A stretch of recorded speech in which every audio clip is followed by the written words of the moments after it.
Hey everyone, Reaper here again with another video. This time it is CGC CBCS slab video haul number 5. I haven't done these in a while. Like I said, I don't have a ton of slabs in my collection. I have I think over 30, which I know sounds like, oh, I don't have that many, but 30. Believe me, there are people that have a lot more than I do. A lot more than I'll ever have. So that's why I only do a few at a time. So, here comes number 5 in the series. We'll start off with Spawn number 1.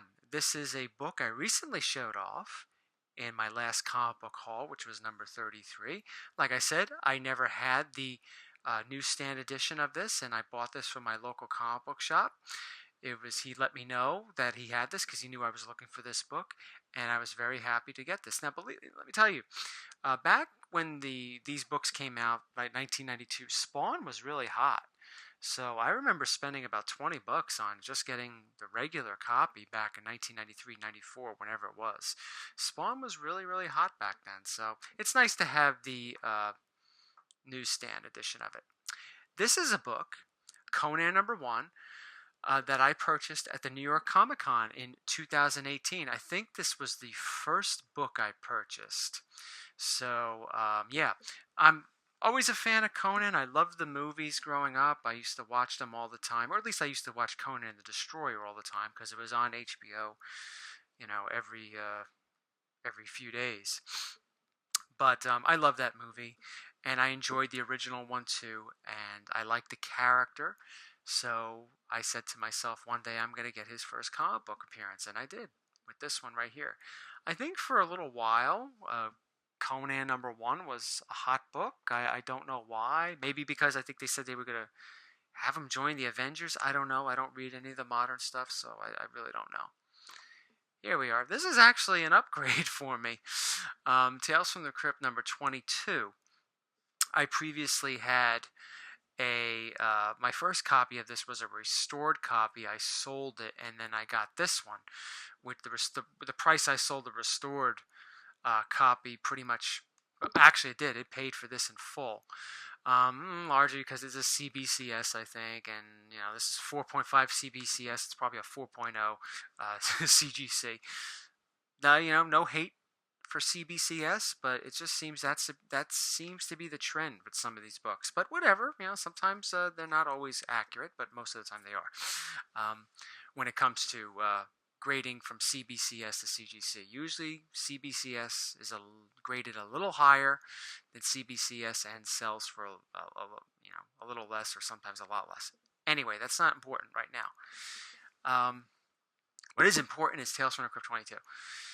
This is, again, with these EC books, there are not too many key books other than because of their, they become key because of the cover and all that stuff. You're not going to find too many first appearances in this. But with this book here, Tales from the Crypt 22, this is the first time you see Tales from the Crypt drawn this way, the logo drawn this way. And this has become the standard way for the logo to be drawn ever since 1951. And it's also the first time you see all 3 ghoul lunatics on the side.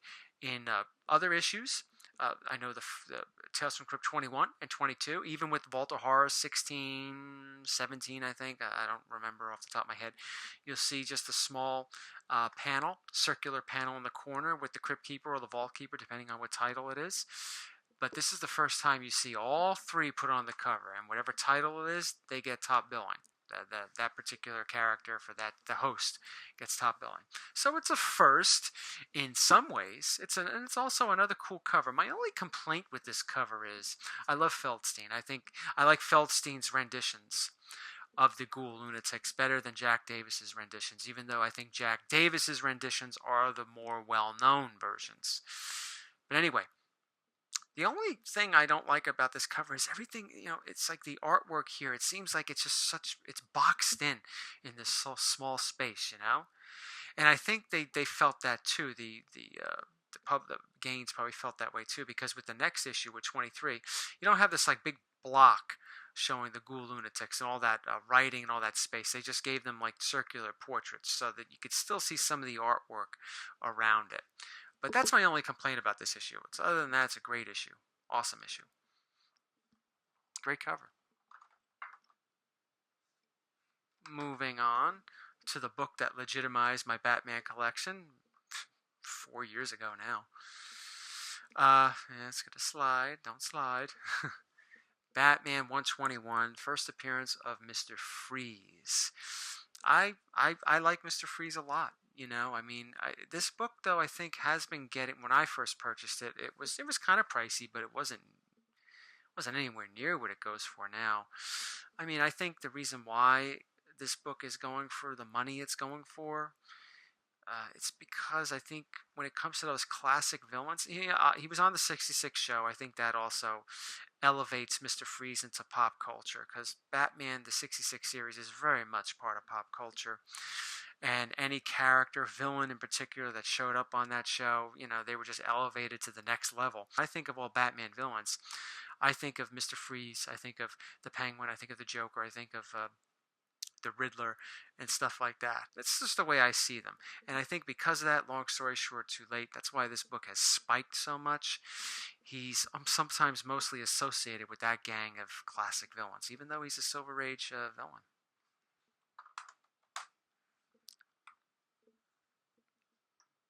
Here we have Vault of Horror number 12. Classic bondage cover.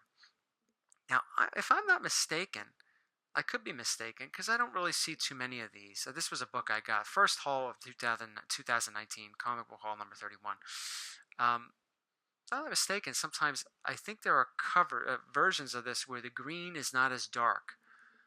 I could be wrong. Again, I don't see too many Vault of Horror 12s, which is really the first issue. This one tends to be rarer. Now, a lot of EC books are not rare. There's usually an abundance of them. Some of them are quite rare. I think this is one of the rarer books, but it's still affordable considering it's considered a rarity. Oh, I know I don't mean to make it sound like it's super rare, because it's not. It's not like Tales of Terror number 1, which is, I think, the most rare EC book. You're going to be paying thousands upon thousands for, I think, a 1.0. But anyway, this is the first issue of Vault of Horror. You know, the next book I'm going to show you is the previous title of this series. They didn't change the numbering scheme, EC. It was previously known as War Against Crime. This is number 10. This is the first appearance of the Vault Keeper. I fortunately have all the Ghoul Lunatic appearances, and you know, Crypt Keeper I think is the best one of the 3. But Vault Keeper is, I think, regarded as the second best. There are fans of the Old Witch. I like the Old Witch because Graham Ingalls drew that series. But I remember War Against Crime number 10 here was a book I've wanted for as long as I wanted the Crypt Keeper's first appearance. And I said this before in another video. I mean, I like Johnny Craig. Johnny Craig drew so many great covers. So many. And he drew this cover too. But it's out of all the first appearances of the Ghoul Lunatics, like this, the Vault Keeper, the Crypt Keeper, and the Old Witch, I think this is the my least favorite. It's my least favorite. And this right here, this what's going on here, this is not even in this book. I went looking to read this, like, okay, a millionaire murdered, this guy's going to murder him. Let me see if I could find this story in the book. I had this slabbed. I read it previously. I think I'm going to have it re-slabbed because I'm going to have it pressed. But anyway, pretty sure it'll come back a 4.0. But anyway, it wasn't even in here. It wasn't even a text story, so that kind of bothered me about this book. But anyway, another one of my CGC books. First appearance of the Vault Keeper. And despite the fact I don't think it's super rare, you don't really see too many of them. You just don't. Last two. One of the first slabs I bought. I've said in previous videos, I don't remember which, that X-Men number 2, I've always loved this cover. I've always was fascinated with the cover. And here we have the first appearance of the Vanisher, played by Brad Pitt in Deadpool 2. I've always loved red backgrounds, yellow backgrounds, all that stuff. Love the red and yellow scheme on comics. And yeah, this was actually one of my early CGC pickups when I first started, when I came back to the hobby and I was buying books.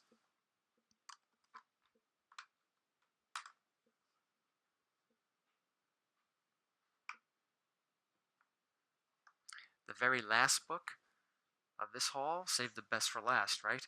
X-Men #1. This is actually an upgrade. I've owned 3 copies of this book, one of them being coverless. Second one, I didn't like the cover. You watch my previous videos, I told that story before. I didn't like, because the whites weren't that good, the reds were horrible. And this is a dark green. I never owned the dark green copy. I like the dark green better because it's visually better for me. X-Men #1. Yeah, definitely. Some people say Grail book and all that stuff. It was definitely one of my big books that I've always wanted ever since I started collecting, and I was super happy to get it. And as you know right now, fortunately, I got this copy. It's got its issues. It's 3.0, right? Who cares? But anyway, fortunately, I bought this copy right before the interest in X-Men #1 exploded. I was sold off my other copy. I was able to get this relatively quickly, and then it was almost like a week later, the interest in X-Men #1 exploded because of the Fox deal and all that stuff. So now trying to get this book is pretty difficult for a lot of people. It's gone up in value significantly, and when the announcement of movies, and I may not see an X-Men movie for several years after Dark Phoenix, but once that happens, it's going to be harder to get. So those of you that are X-Men fans and you really want to get an X-Men #1, it's definitely worth saving up for. Thank you all for watching. I should have another one of these videos out by the end of the year, early next year. Like I said, these type of videos don't come out very often with me because I don't have a very vast slab collection. But I'm always buying, and usually the slabs in there, and I still have a few slabs to show off. So thank you all for watching, and take care.